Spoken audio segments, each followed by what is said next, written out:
Hi, this is a video demonstrating how to remove the RAM from a laptop computer. Before you begin, you want to make sure all the power is disconnected from your laptop. You want to remove the battery pack. This is the DIMM door for this laptop.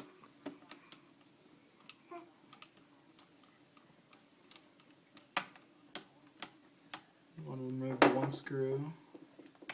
Should pop right out. To remove this, you just want to unlatch those two latches and your RAM should pop right out. This particular laptop is using a 200 pin small DIMM. To reinsert this, you want to do it carefully and at a 30-degree angle. Press down on it.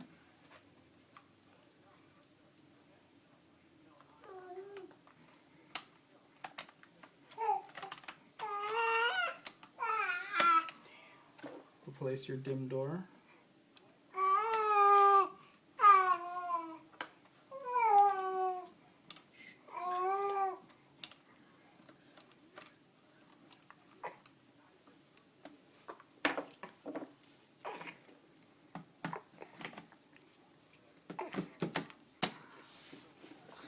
That's it for this video. Thank you.